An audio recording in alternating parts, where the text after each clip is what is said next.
What is going on, everybody? Happy Labor Day. And hopefully you had a good Labor Day weekend. You kept everything safe and everything like that. But we're back again with another show. Happy to be here with you. As always, thanks for joining us and tuning in. We definitely appreciate your support.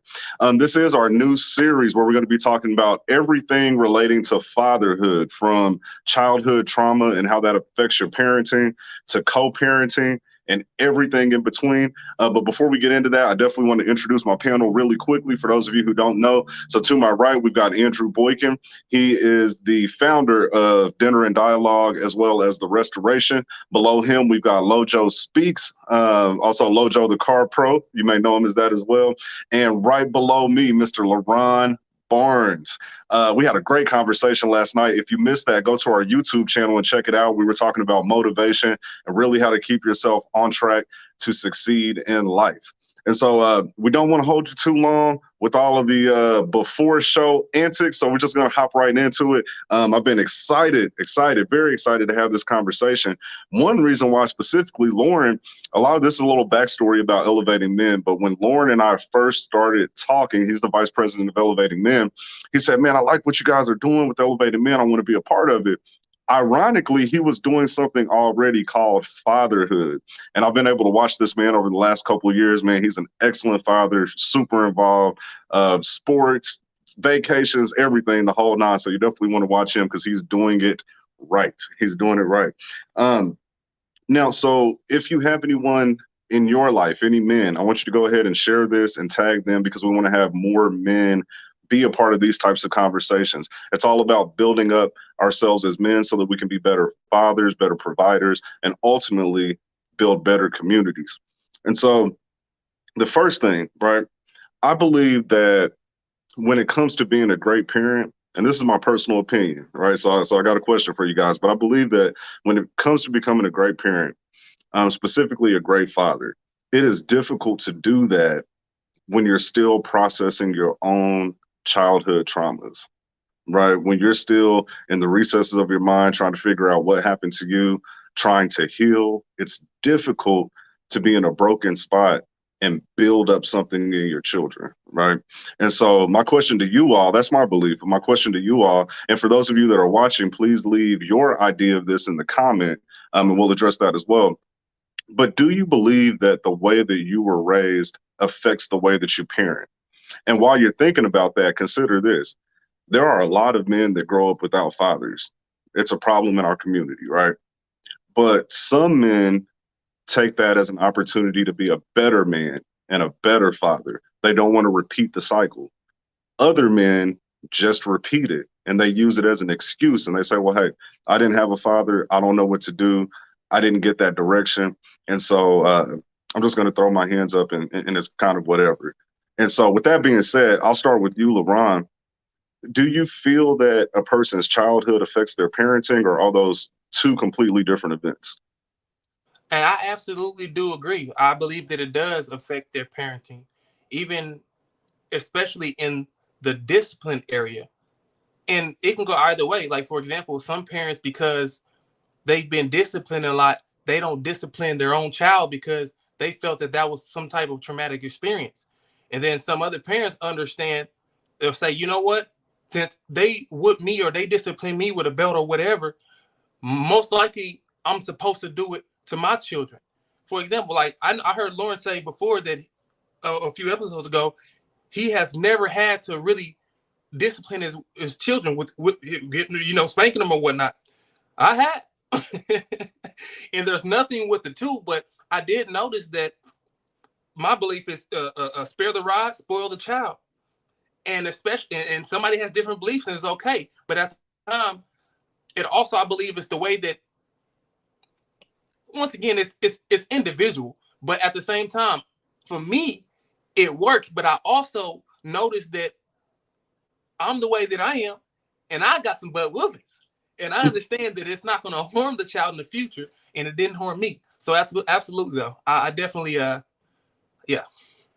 I appreciate it. Spare the rod, spoil the child. I know all about that verse. I heard it before I got a couple of whoopings myself, so I know exactly what you're talking about. Andrew, what are your thoughts on that question? Absolutely. I believe that we do parent the way that our past taught us how to parent. And a lot of our parents taught us what they were taught. You know, the biggest thing, in addition to spare the rod and spoil the child, was keeping the child alive, helping the child get back home safely. And that was probably one of the biggest themes throughout the Black family from the beginning is how to keep your head down, how not to make eye contact, how to keep quiet, how to not make a scene, how to not bring any attention to yourself so that you can get back home. Because if anybody else caught eyes with you or saw you out there, you are fair game and you might not make it home. Wow, well, that we'll have to come back to that because that's it sounds traumatic, right? Like I wonder how that affects us generationally. You know, when you talk about the fear and keeping your head down and all of these things, trying to avoid trouble. Lauren, what are your thoughts on that question? Does your childhood does it affect your parenting? Yeah, absolutely. And you could say that it affects you in a positive manner. It affects you or impacts things in a negative manner. The whole spirit of Ross spoiled a child. I'll be honest with you. Uh, I got so many whoopings that I actually became desensitized, right, to that pain in the moment, so to say. And so for me, what that led to is me not changing my behaviors because I figured out a way to tolerate the pain in a moment. And so I just didn't change my behaviors. I think sometimes, every kid's different, but sometimes what it can do is it pushes the kid into a position where they learn how not to get caught, right? So that they don't have to face that punishment. And so, as LaRon, said earlier, I haven't ever had to. Could I? Absolutely, right? But I don't want to. I don't want to whip my kids because I am angry with them. And I think oftentimes that's we whip our kids out of anger or we whip our kids out of fear. And are they really truly learning the consequences of their actions and things of that nature? Again, every child is different. You can't parent two kids in the same household alike. And I think that's also extremely important to understand is know each child individually, what makes them tick, what you can do to get under their skin or really bring things to light in a way that they can understand. Love it, man. And I completely understand you on the getting whoopings, getting so many of them that you end up becoming desensitized to it. And then it's almost like, hey, just give me the whoop and get it over with, and let me go back to what I'm doing. So I know about that for sure.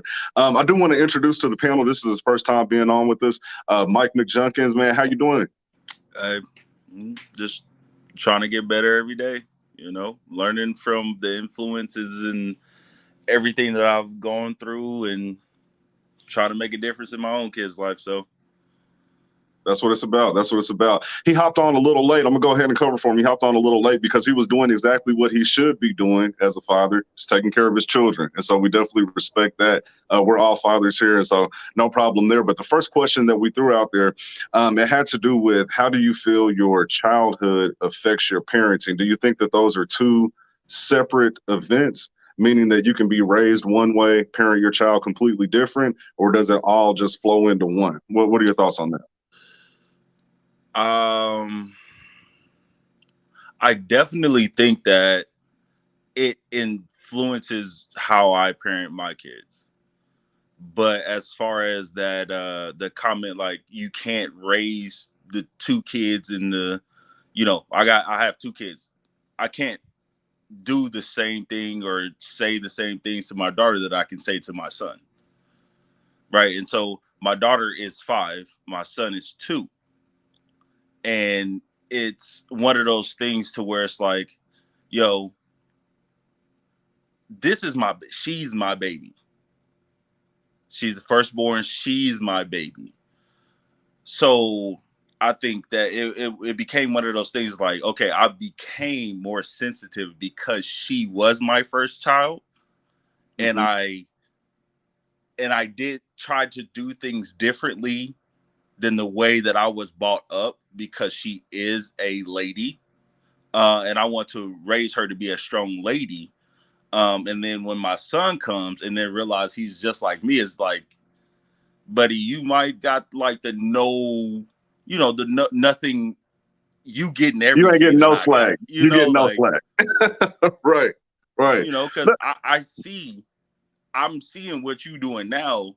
And as I became older, I understand what my mom had to do to get me right. Right. And Unc, like, I understand everything. We went through the same things, but it's like I can't do that in my mind, in my heart, in my soul. I can't do that to my daughter and feel comfortable with it the way that I would do it to my son and be like, yo, this is what it is.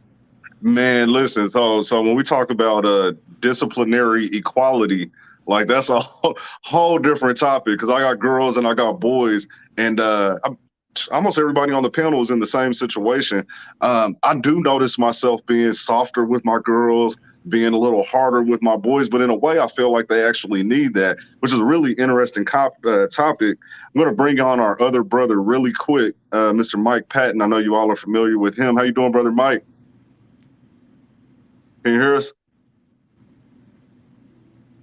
Okay, I think he's having some difficulties, but when it comes down to the parenting difference between our boys and our girls, do you feel that that's fair? I just want to ask that. Do you feel that that's fair? Should the girls receive the same type of punishment? Do boys even need to be parented differently? Like what are your thoughts on that? I'll go to you, Lauren.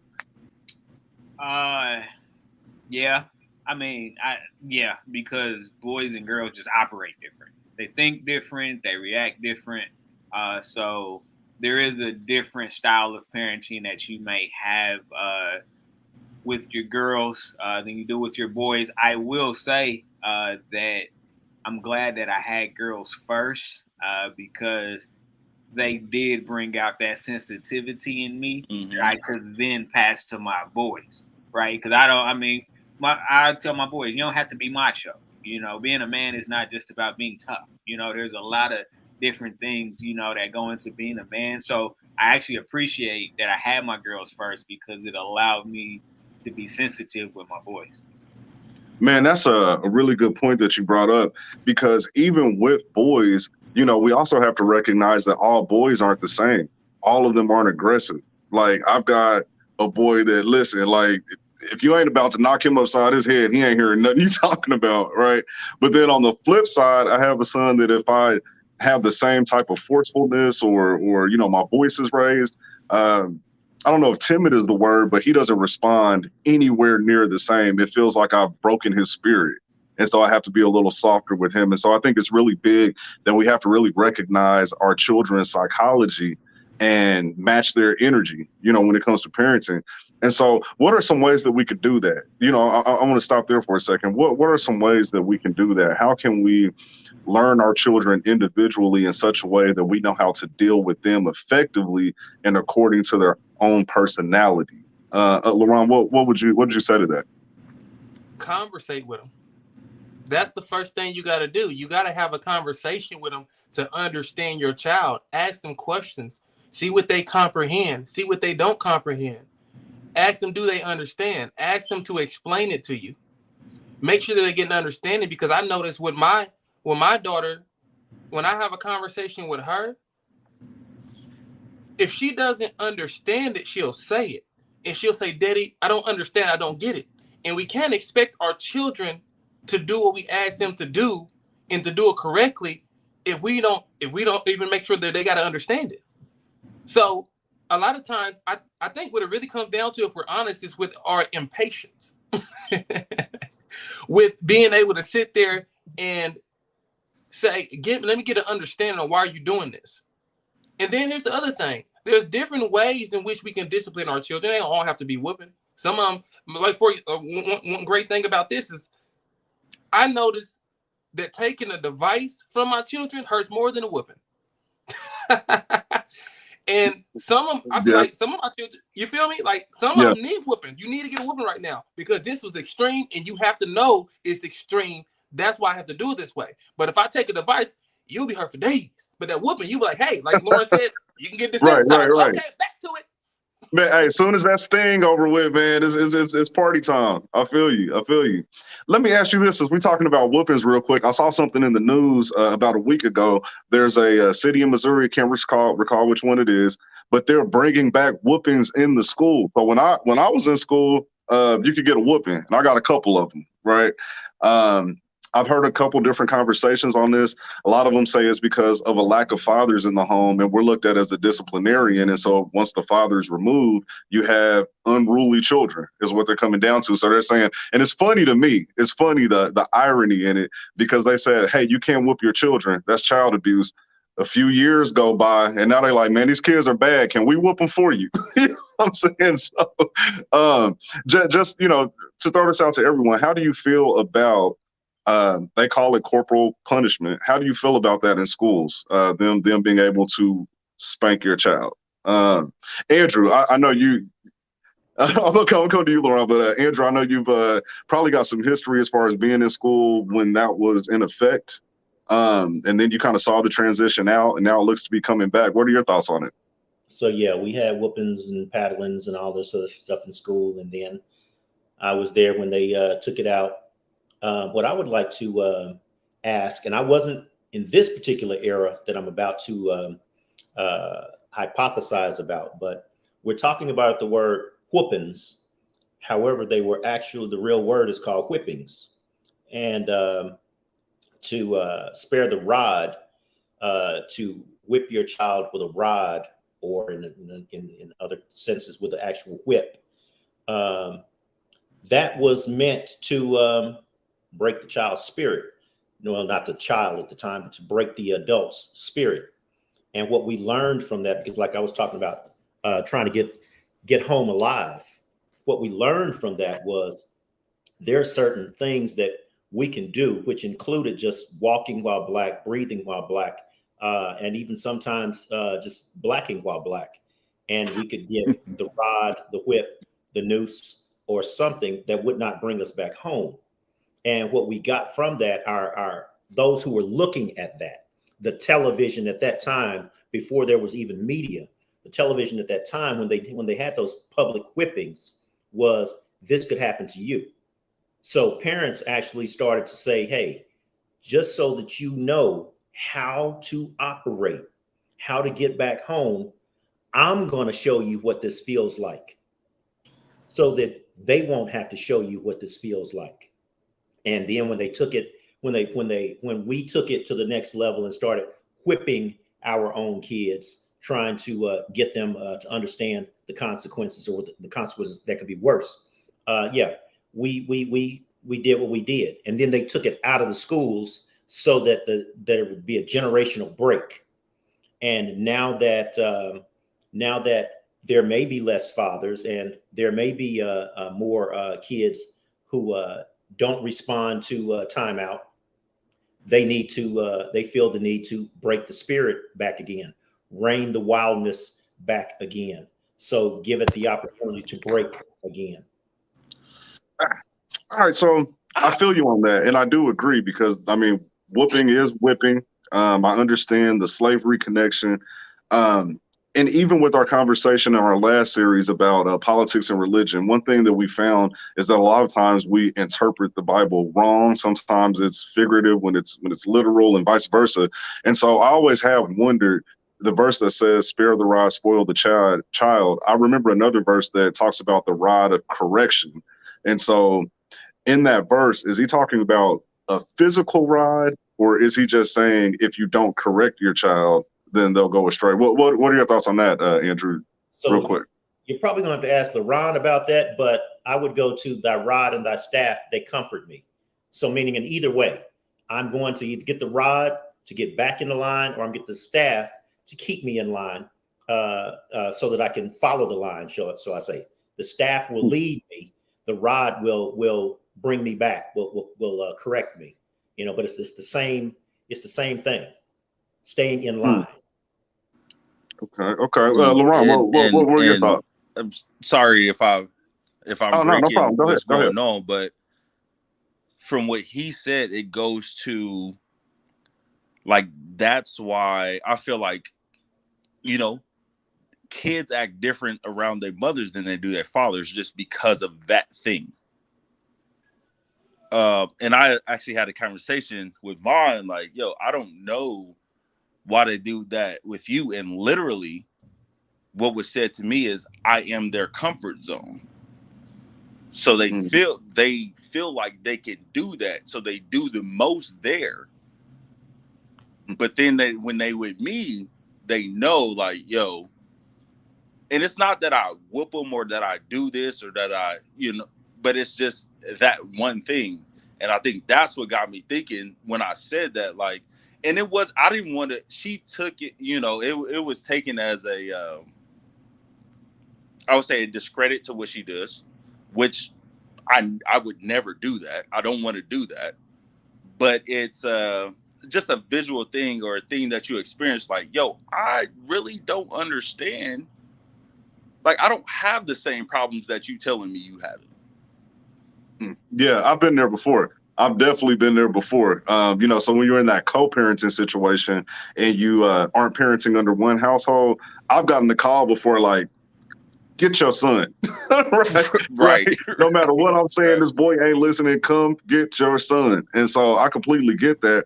There's a comment here from Sheila Johnson. She said, whipping instills fear. Fear does not command respect or encourage behavior change. And that's something that we have to talk about.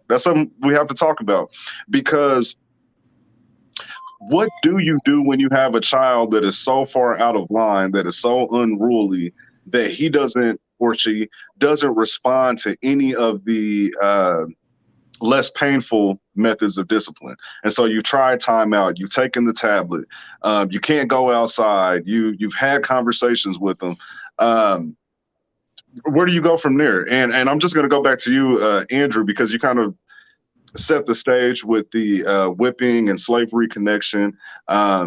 Ms. Johnson here appears to agree that whipping doesn't really command any type of respect or encourage behavior change. And so what do you do when all other options are exhausted? Because I think some parents, it's almost like a last resort. I'm at my wit's end. You're not listening. And so that's where we're going with it. What are your thoughts? So my thoughts go back to, I think it was Lauren or Lauren, I'm sorry. I think it was Lauren that said, we don't have patience. Our capacity to actually deal with a child is not always there, because we've been thrusted into reality, and that reality is whipping us also every single day. It's whipping us down to the point where we come home with either an exhausted capacity or just enough to acknowledge them and then get away from them so that we can replenish. But the thought is, if we ourselves checked our own capacity and buffered ourselves between childhood, we would understand that the child wants to smile. The child wants to love. The child wants to laugh. The child wants to actually exhibit what it is we're trying to give them in life, which is peace and happiness. But at some point in time, the child actually comes into the kitchen near the hot stove, and we don't necessarily have time to correct the child. So we yell at the child, versus understand that if we would have done something prior to that, or had some kind of mechanism where the child couldn't even get into the kitchen, that would have been avoided. And the whole need to discipline at that point in time would have been gone. But my point is, it's us as not having enough capacity to prepare for the child, separate that preparation, and then be the adult in the adult world. Man, that right there makes a lot of sense, because one of the things that we talk about here with Elevating Men, even in our private conversations, is the order that your life has to go in. And as a man, you have to build something, right, before you start to build a family. You already have to have some sort of structure. So that talks about that break that he talked about, where you have time to solidify your thoughts as a man. You have grounding. You have something that you've started to build. And so you've had time to process your childhood traumas. You've had time to, really think about the direction that you want your family to go in. And when you don't do that, it does create a frustration. And so now here you are trying to raise a child, direct them in the way that they should go, but you're still in your head about certain things. And so, a visual of that for me is the parent who doesn't really engage with their child, and they have to spend a lot of time to themselves because they're still trying to figure themselves out versus spending that time pouring into their own child. That was deep. That was deep. I appreciate that comment. We've got Kareem Jackson. For those of you that missed that live stream, if you go to the Elevating Men YouTube channel, Kareem Jackson and I had a great conversation about international business, leaving the United States, and so many other things. And so you definitely want to check that out. But he said, I am from a broken home. Got only a couple beatings as a kid, more on punishment, and I'm okay. I say lead by example, parents. I definitely agree with that. You have to lead by example. It also says here, let's be for real. We are former slaves, and we know our kids are Black in America, not just naughty kids. We fear racism, which is what you alluded to earlier, Andrew. Really good, really good. While we're still on this topic here, for those of you that are watching, we appreciate it. If you could give us a thumbs up, a heart, a wow, or something, just to let Facebook know that we're having a great conversation here. And please share this with your network and the other men in your lives. We definitely appreciate that. LaRon, you had something that you wanted to say. I didn't want to miss you. I know it was in relation to the experience of spanking your child. Right. And so we were kind of on that. You had raised your hand for a really brief second. What was your thought at that time? Do you have it? Did you lose it? I understand. I can't fully remember it, but I do know that I will say this. It was about paddling. It was about the paddling in the school. And the only thought I really had on it was it's a choice. Because if I know there was an argument whether they should bring her back or not, but it's a choice whether you want your child to be spanked or not. I wouldn't do it. But at the same time, some parents feel like that's the only way that a teacher is going to be able to get that attention for them to focus. That's neither here or there, but that's what I was going to say about that. I can't remember the second half, but yeah, I want to say that. It's all good. Look, if anybody gonna whoop my child, it's gonna be me. I'm just like that. I'm not putting that in the hands of a teacher. My biggest thing about it, like, nowadays, like, being in where I am in the age range or whatever, like, forgive me if I look at it wrong. Like, if somebody touches my child, it's gonna be me or it's gonna be their mom. And so with that being brought back into schools, with everything going on right now, it's not even about the parent. Or not even about the kid. It's about the parent. Like, if the parent doesn't consent to it, and you as a school bring it back in and you agree to it, then guess what? You're going to have to deal with that parent. Yeah. And with everything that is going on right now, like, even look at it, little league football games, and just take the past brother that got he got killed at the game. It was a little argument with the ref. Yeah. So just imagine, like, if another adult actually touched your child, how would you feel? You gotta deal with them. Yeah, for sure. And then unfortunately, like, in this day and age, and how I look at it, as sometimes, unfortunately, like, for that child to learn something, it ain't gonna come from the adult. It's gonna come from the other child. That, you grow up, they're gonna get in a tussle, some type of thing, and that's how they're gonna have to learn that lesson. Makes sense. We got another comment here. Melvin Brown, thanks for tuning in. You're always so supportive, and we definitely appreciate you. He says, not trying to appear deep and spiritual. You are deep and spiritual, Melvin. I know what you're talking about. But the scripture says, beat them, and they shall not die. I'm still here. So apparently, Melvin got beat a little bit, and so did I. He's still here. Yeah. Too. Is that he is still here, and I get it, and I needed it sometimes. You know, I definitely needed it sometimes. So definitely don't knock it. Facebook user, as parents, we should be okay with leading from a heart of transparency. It can be our greatest co-pilot of teaching. Love it, love it. Another Facebook user says it takes a village, but not all the villagers need switch. Man, listen, no, they don't all need switches. I agree with that for sure. Andrew, you stuck your hand up for a second. Did you have a comment? Oh yeah, I gave the thumbs up, but Melvin Lamont Brown's comment, beat them and they shall not die. I'm still here, and then you see it yet. Keep going, because I forgot my thought. No problem, no problem. So Oh, you brought up something. I got it. Okay, okay, all right. Any of you all, and you all might be, I'm not trying to show my age, but have any of you all used the little parody, like, man, have you ever seen a white kid in school? I mean, not in school, but in the grocery store, cursing their mom out and talking about, no, I want this other. If that would have been me, my mom would have been but beat Right. them. Yeah, yeah. There is a strong perception, and I don't know for certain, but there's a strong perception that our race got beat. Other races did not necessarily get their spirit beat out of them, which is why we complained so much and made comic strips about them having the reign to curse their parents out and do whatever they wanted to. Get out of my room, and I just need my space and all that sort of stuff, which could somewhat lead to why my perception, and not maybe y'all's, but my perception is we are so fear-filled, and they are not. Good point. Good point. Sheila, thank you for your comments, Sheila. They're definitely impactful and adding to the conversation. So we appreciate that. He said, "I'm still too. However, beating our children teaches them to be violent and aggressive. So hurt people hurt people." Definitely heard that before. Melvin said, as an educator on a secondary level, and we appreciate your work in the schools, Mr. Brown, I can't begin to tell you how discipline is lacking in the home. Why? Because it shows in the students' behavior.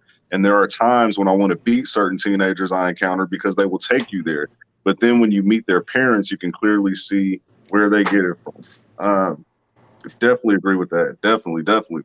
One thing you brought up, Mike, was about the situation. Can't remember where it was, but there has been a lot of violence at childhood sports games and things like that.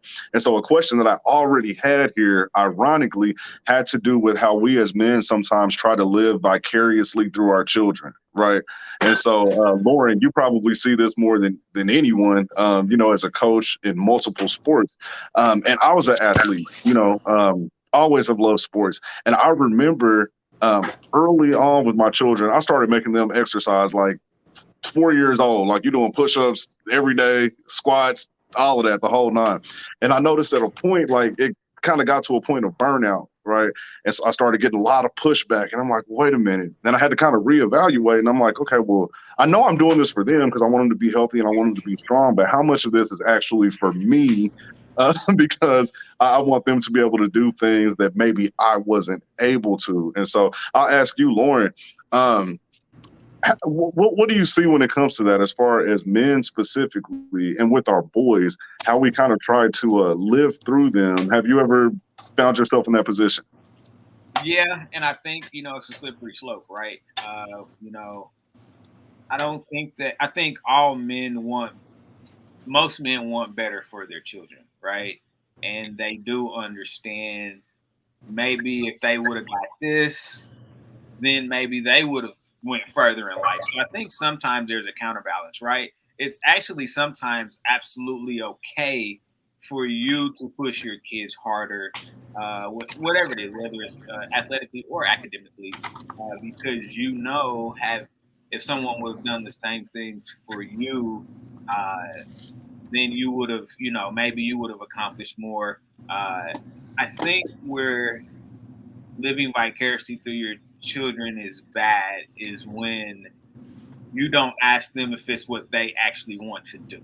right? You just keep putting them out there. You're like, oh yeah, you're gonna be a football player. Your dad was a football player. You know, I'm a 4-star athlete, and it's like, okay, son, but do you want to play football? Like, nah, Dad, I really don't even like football. Right. And so that's where living vicariously through your children is bad, when you haven't even asked them if it's what they want to do. Because most kids want to please their parents, right?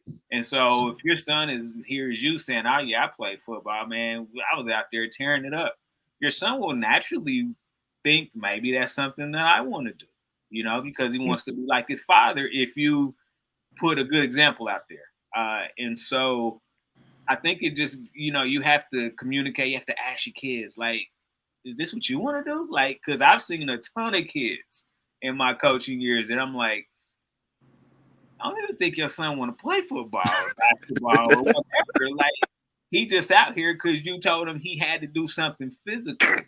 Hey, and that thing right there, because, you know, I've had to catch myself with that, because with me being a physical person, I set expectations for my children. And I noticed amongst my boys, there's a difference in their interest. And so I had to scale back and say, wait a minute. So with one of my sons, I had a very deep conversation with him because he was having issues feeling as if I was more engaged with my more athletic boys, or boys that gravitate towards sports.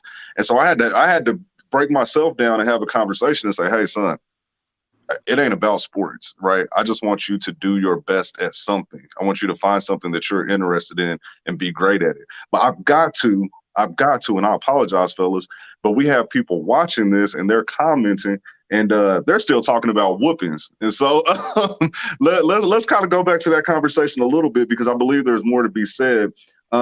Sheila said everything starts at home. Absolutely does, right? Children do model, and let me correct that. I wouldn't say that they model their parents' behavior, because a child can grow up and be the exact opposite of you, but in some way, your interaction with them affected that, right? And so we can affect them in a way that we repel, or we can affect them in a way that we attract. Lauren, you shaking your head. Yeah, I gotta hear it. I'm like, I see him shaking his head. I'm like, yeah, no, I don't think. We are a direct reflection of what happened in our home. We are a direct reflection of what happened in our home. Now, there's some things that we grow and evolve, and things of that nature. I'll give you a great example.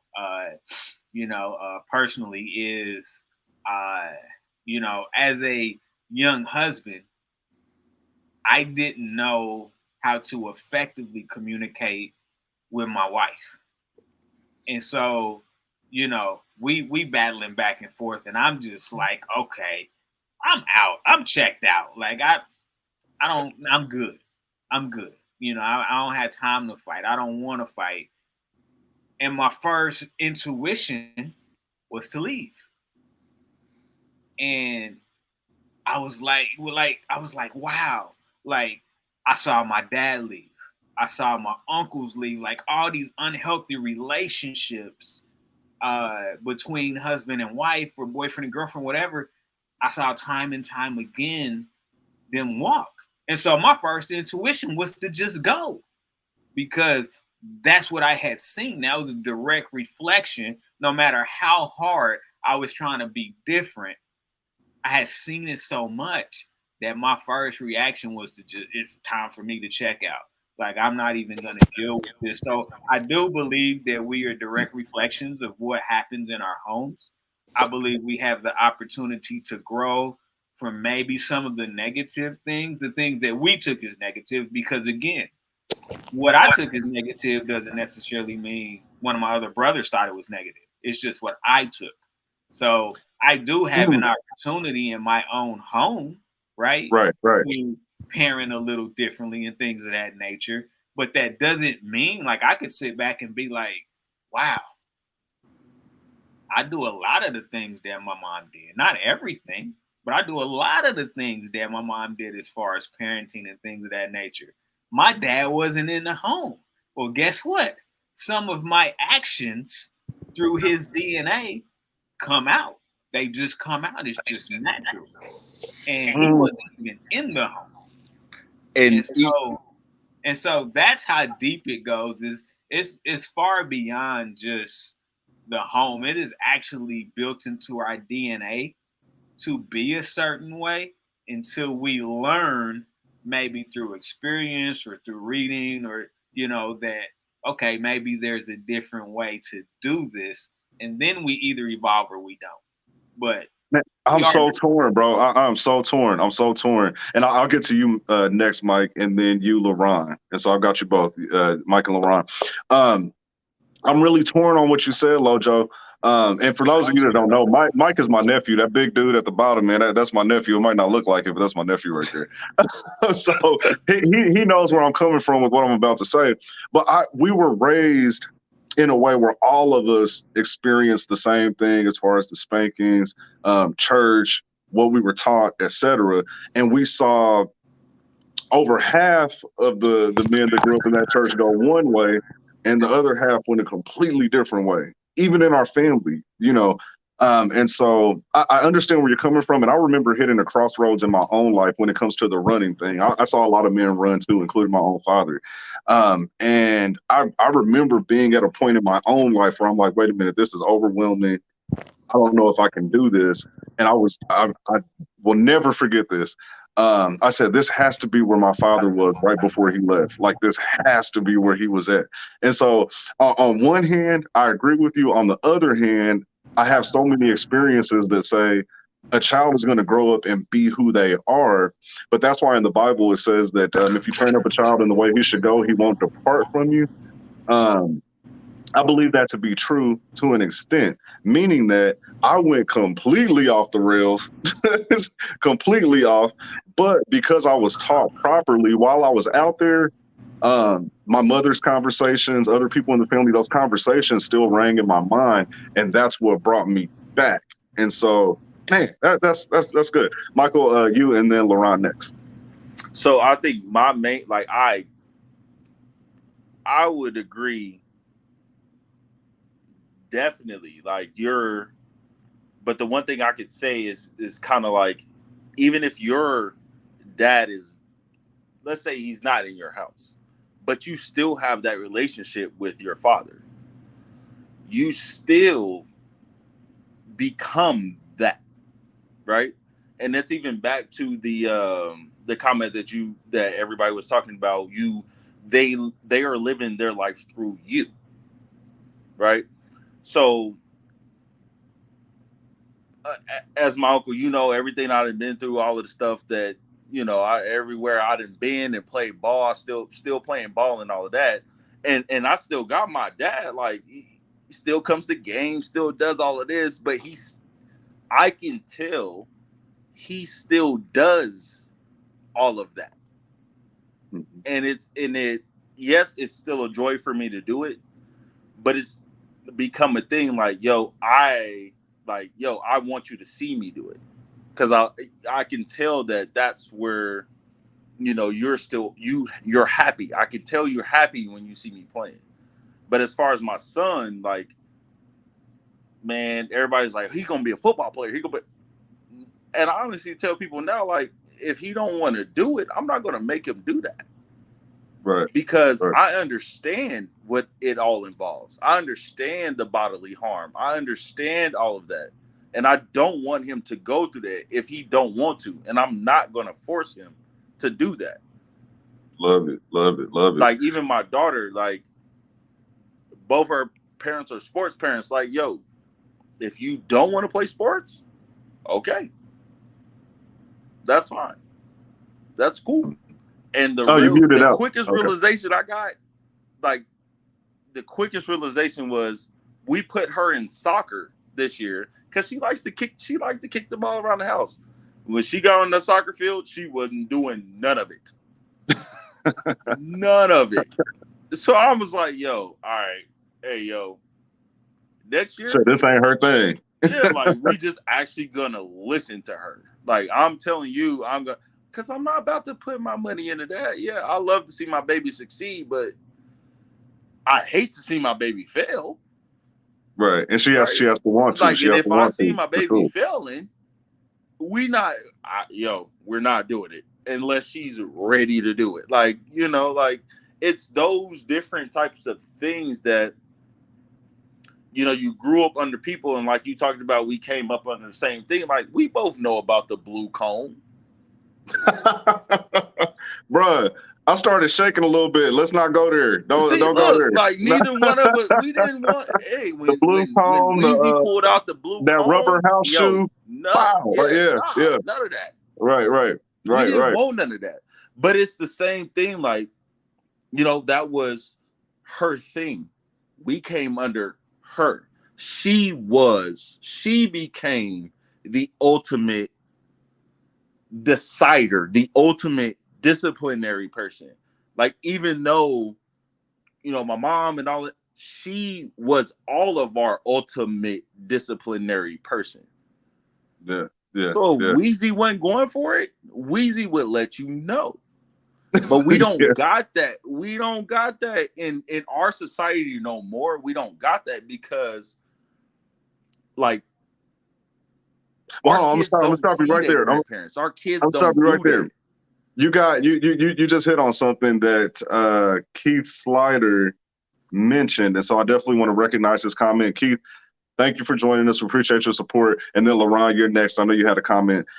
He actually said exactly what you said to an extent. He says you can spank a child without tearing down a child's spirit. The thing is, we have to teach our child that there are very real and serious consequences to the decisions they make. I'm going to keep this up because we're going to discuss that a little more. But LaRon, you did have a comment. What was that? No, I think we can go on to this comment right here. That's a very good comment. I'm going to go ahead and comment to that if that's cool. Yeah. You're right. I believe we can.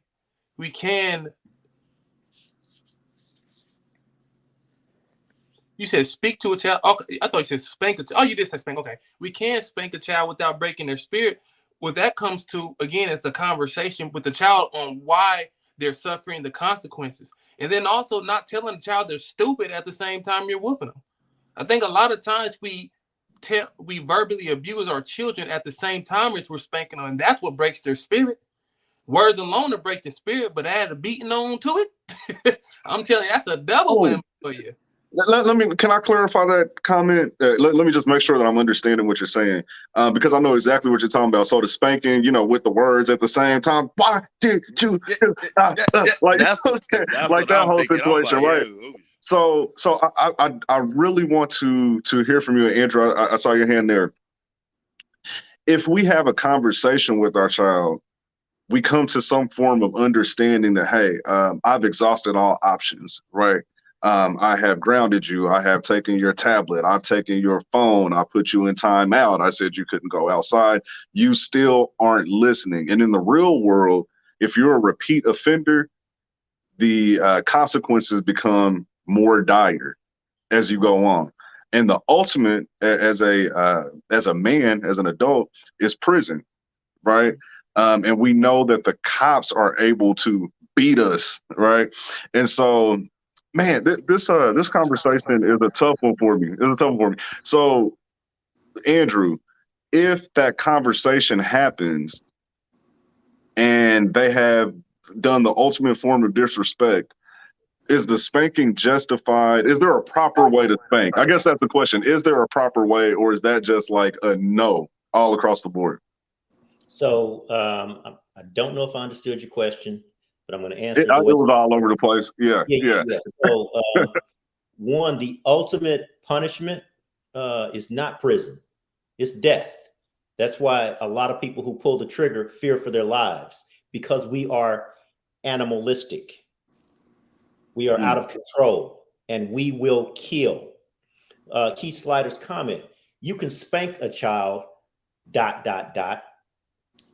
Previous comments were you can beat a child.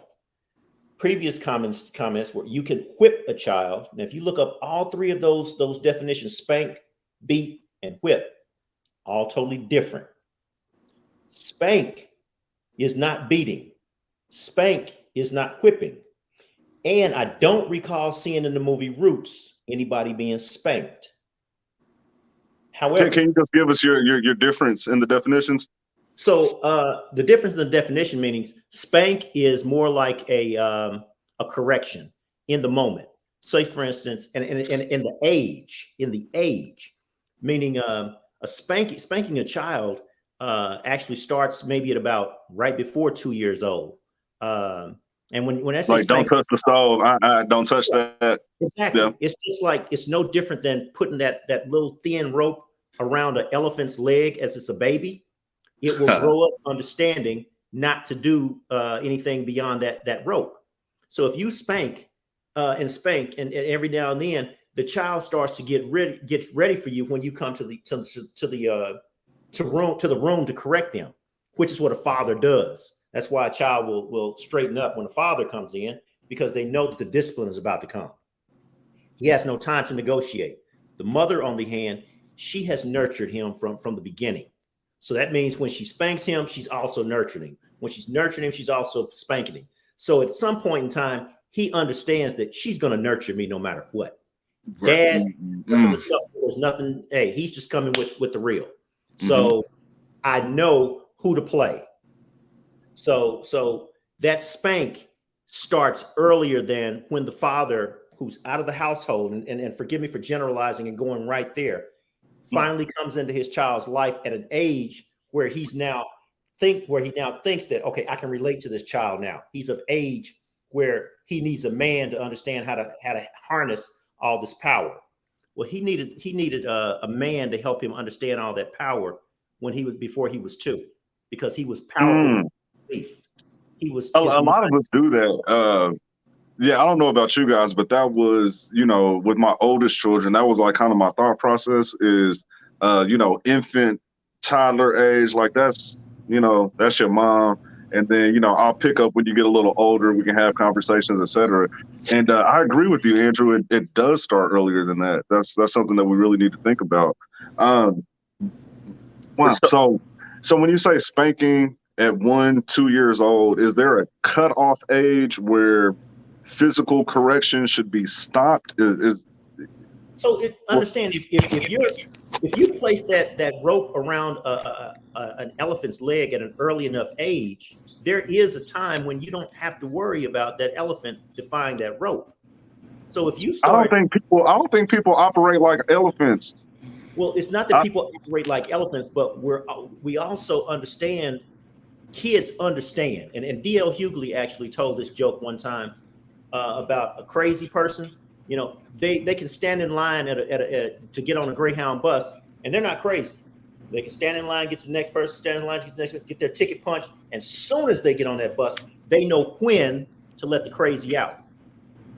So what I'm saying is, if we know when to start our parenting, if we know when to start our leading and our directing, there's a strong possibility that their following and their understanding will start sooner. Okay. Thanks for clarifying that. Mike, you had something that you wanted to add? So does that vary with an interracial, combining of people, like interracial kids? Like, does that vary? So let me make sure that I'm clarifying. So, are you saying that if you have 2 different cultures that come together, culturally, Black people spank their kids? If we just want to generalize, white people generally do not. Just a generalization. How do you deal with that difference? Is that what you're saying? Yeah, basically, because that's what I'm in right now, and what would you do to deal with that? Like a disciplinary measure of, my daughter, I don't got to do nothing. She listens. But my son, everything is in him that was in me. Everything that was in him that was in me.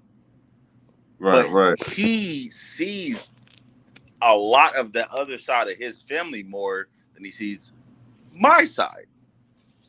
But he deals with me more. Right. So inevitably there's situations where, like, how would you deal with that? Lauren, you wanted to answer that? Yeah. So that conversation and how you deal with it is between you and other parents.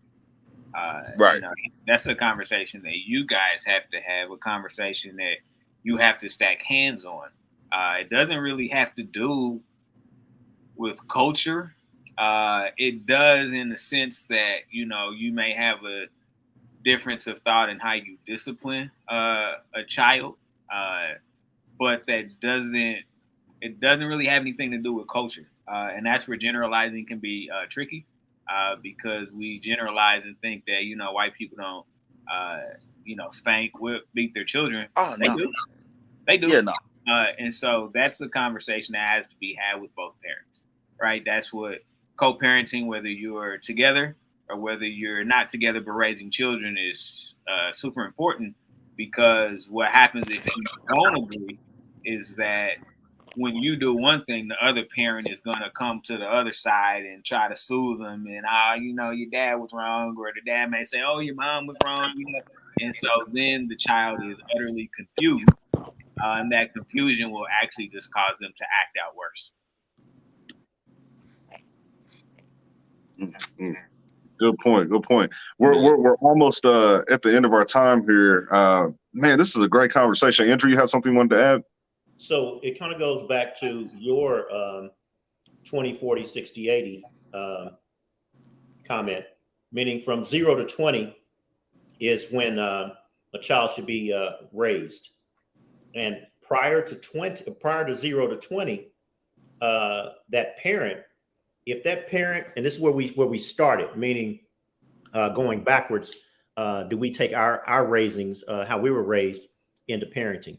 Meaning, if we didn't have a plan before we planned that family, or not planned that family, and now we're in react mode, not only are we in react mode, but we're in backwards mode trying to fix yesterday. Nothing is going forward. No thoughts are going forward, but yet we want our children to go forward, and they're following us, and we're going backwards, and we don't even realize that we're living backwards. That's when we need to stop going backwards, or at least stand still to figure out that we are going backwards. That's when we need to figure out a plan. It's never too late to figure out a plan. It's never too late to talk to that other person who helped bring that child into life and say, hey, I got it wrong. I did not know. I'm living backwards. Let us consider how we can figure out a plan to live forward. You know, let us think about right now what we did not do before we brought this child into existence, because it's not too late. That's good. That's good. Lauren, you have something you want to add? Yeah, I wanted to use a sport analogy. You know, one of the greatest things an athlete can do is film study, right? Facts. Watch film. Watch your opponent. You know, watch what other people on your team are doing and figure out how you can add value, right?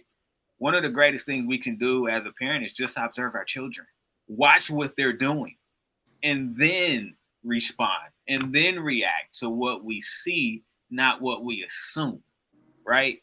React to what you see, not what you assume, because that will help you be a better parent. That will help you guide your child in a direction that is more suitable for them. For them, right? You can't raise two kids alone. So it's for that individual child. Just observe them, watch what they do, talk to them. This is what I observed. Am I understanding this correctly? Nah, I don't. What were you watching? Right. That's not. But let me ask you this though. So when you say that, when you have multiple children in the home with different personalities that require different disciplinary styles, how do you stop your children from viewing that as unfair?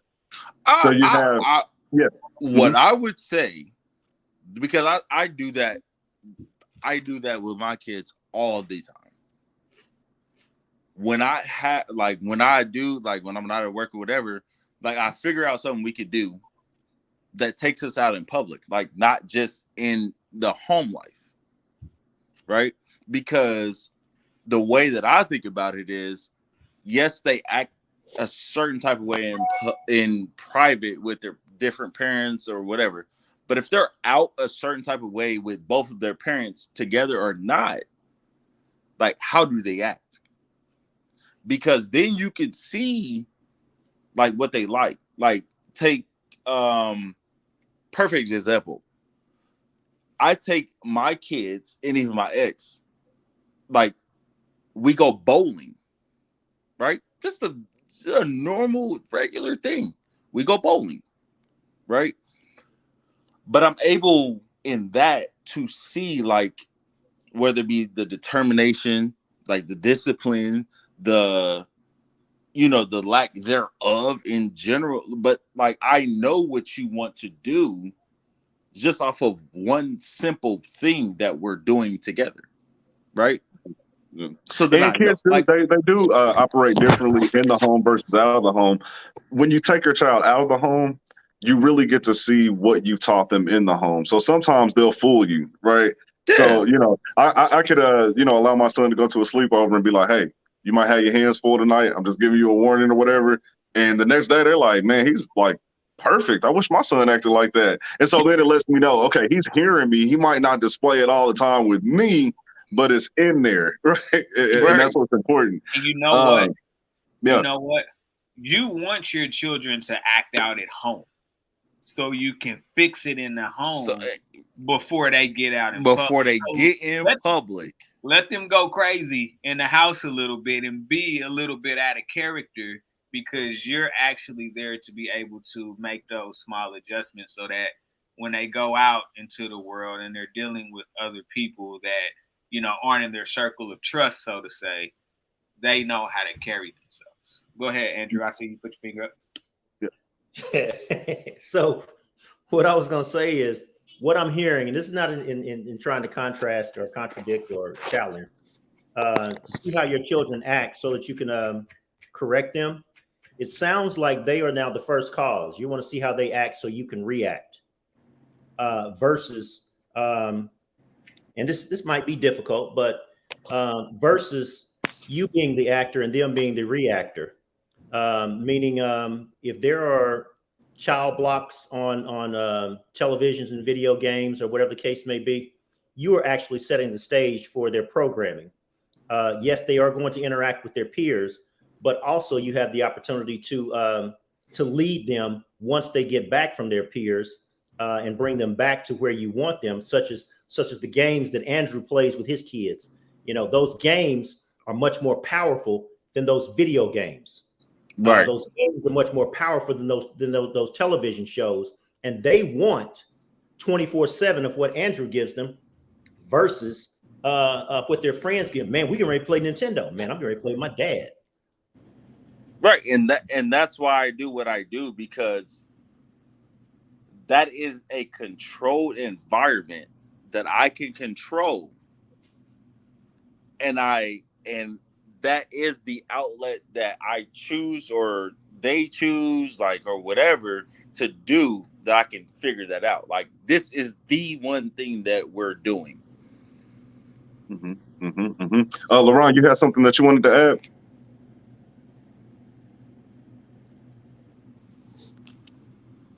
No, nothing off top. This is just a good conversation, man. I'm listening, learning, and thinking on a few things, but not nothing off top of my head, man. This has just been a good conversation, man. Let me ask you that.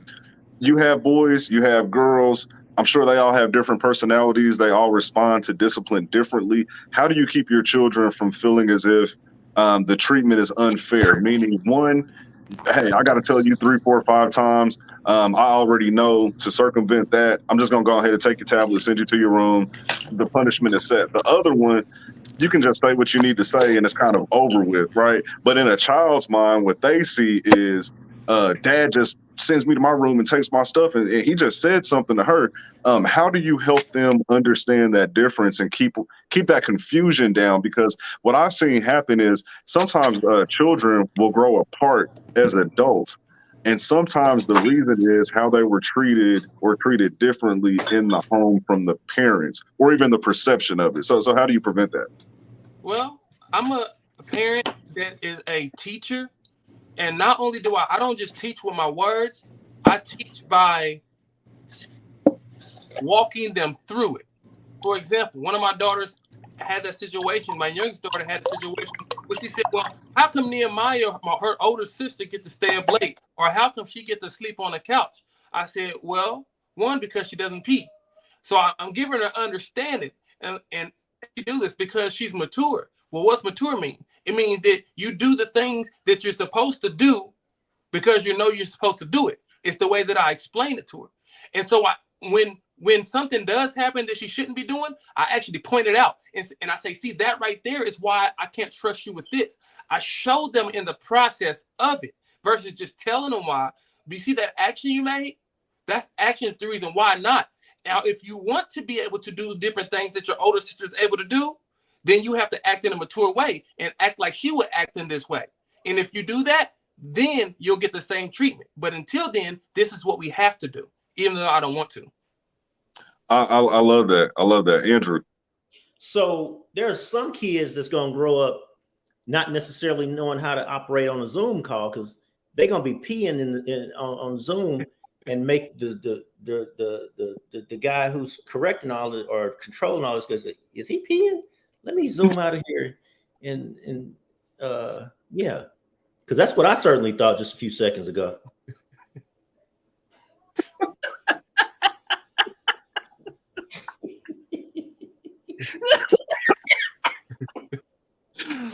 Anyway. Anyway. Oh man. You don't understand how parents either are controlling their kids or forget that their kids are watching them every second. Every second, even when you pin when you ain't supposed to, bro. But let's one thing that I do want to commend the younger generation on, and I feel like the conversations I have with men in my age group when it comes to parenting, that I have to commend us on is I feel that we do a better job of explaining. I've heard each one of you say that in your own way, that it's about the explanation, right? And not that my mother didn't, she was a talker. She would talk to me, but I had friends that wasn't their experience, right? And so they would do something, and then here comes the rod of correction immediately. And when you have a child who's in a state of confusion where they know they did something wrong, but they don't understand really how that could affect them if you allow them to continue on. Then it almost comes across as abuse, like, hey, you just hit me. You know what I'm saying? And so, I really have to commend you all. And I love the fact that you said the explanation, let me talk to you. Let me help you understand what you're doing and why it's wrong and how it can affect you. Because I think that's an important part as well, because sometimes a child will assume that, hey, I'm in trouble because I'm being so loud and unruly because, daddy want to take a nap or he want to go to sleep or it's about him, when really our discipline should be about the child. Hey, if you don't learn how to contain yourself and control yourself in certain situations or environments, you may be viewed a certain way and it may lock you out of certain opportunities. And so that explanation is extremely important, extremely important. Quick question. I had a quick question. Why is it that, because you all have alluded to girls, you raise them different than boys. You don't have to beat the girls as much and beat the boys. I'm under the impression that a 1.5-year-old girl and a 1.5-year-old boy will respond to the same spank the same. However, I'm also wondering is if that 1.5-year-old girl was actually held more, cared for more in a physical sense by both mother and father, so that her energies were kind of muffled, so to speak. But that boy, he was not held as much especially by his dad, maybe. So his energies were all over the place. Can y'all help me with that? I get that. That's something I had to change myself. Being more loving towards my boys. Like as men, we love our boys, but it's almost like an intellectual thing. I love my son. We feel it, but we don't show them. We don't give them the same embrace. And a lot of it, I think, is the stigma and fear of making our boys soft, right? So you feel like if you're hugging on them too much, you're saying I love you too much, you're showing too much quote unquote love, you're creating a future weak man. I mean, and even in that, it's just like that's not how we were raised. Right? Like we don't want our daughters, we don't want, like, if you're raised like you don't treat a woman a certain type of way. So you're definitely not going to do that to your daughter.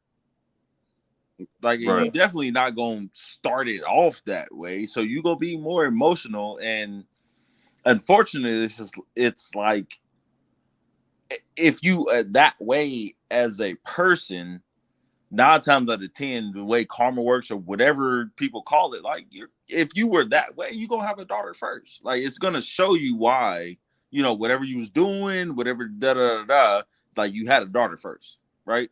It makes you softer for that reason. Real quick. Problem is, once it comes to your son, you then like once you have your son, I feel like you were bam, snap. Yeah. Automatically revert to how you were raised by your dad.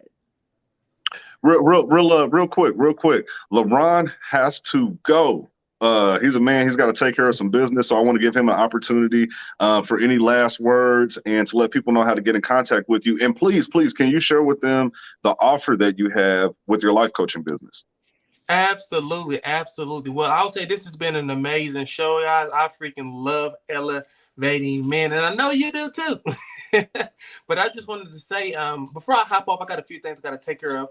But definitely, you can get in touch with me on Facebook at LaRon. I almost said LaRon at Elevating Men. LaRon the Motivator on Facebook. As you all know, I'm a motivational speaker, life coach, and currently I am offering coaching sessions that will help you take your life to the next level and also get out in any rut that you're really in. So if you are looking for a consultation in order to get through whatever it is, or mentorship, reach out to me at LaRon the Motivator. I am here and I can't wait to be back next week. I love you all. I hope you all have an amazing day. I love you, brothers. And I will see you all sooner than later for sure. Oh, yeah. We'll see you next week, bro. See you next week. Brother. Love you all. Thanks for being on. Yes, sir. All right. So we got another comment here. Kareem Jackson, emotional intelligence is an intelligence. Just saying. A few words, but very powerful, because when it comes to parenting that emotional intelligence, oh man, it's a game changer. It's a game changer. And it looks like we have a couple more comments going back to the because I said so style of parenting. We know that doesn't work. We know that does, because I said so isn't enough. Definitely isn't enough. Lauren, no, Andrew, it was Andrew. You had a comment? I was going to say something like that because I said so. At some point in time, the child has to understand the tone and the reason in your voice. Now, if the child is in play mode and the child's ball goes into the street, child doesn't have time for you to rationale on why stop is the answer to my voice. Meaning, when I say stop, damn it, stop, because you might not have another opportunity to hear my voice, and that's that fear kicking in again. We just want them to get back home. So sometimes, because I said so, is the immediate reason, but we don't have time to explain to a 2-year-old what they're not going to get anyway. They don't sit there and look at us with their beautiful eyes, but 1 + 1 still ain't registered with them. A is still not connected to B. Now, I've got to ask you this, and I got to leave this as a last question. We're definitely over time. The show is supposed to be like right at an hour, but the conversations just get going, man. It's hard to stop. But you're on your second time around as a grandfather, right? I've got to ask this. So, like, what do you feel that you learned as a parent that allows you to be a better grandparent? Because a lot of us, when we see that second generation, we say, hey, man, she's way nicer to the grandkids, or, she seems to be way more patient than she was with me. That's something that you just kind of hear commonly, that grandparents are softer on their grandchildren. Is there something between that parenthood and grandparenthood that you learn that allows you to be that more patient parent? Patience, capacity. I didn't have patience. I didn't have capacity. I was in react mode when my child was born. I'm not in react mode as a grandparent. If I would have planned effectively and built my home, built my foundation, had a reason, then my child would have came into all of that. My child came into chaos because that's where I was. My grandchildren are not in chaos with me. That's not where I am right now. Makes perfect sense. Makes That was perfect hard. sense. I love that. Perfect sense. So look, we got to wrap this up, but for those of you that are watching, as we said at the beginning, this is a new series that we're doing.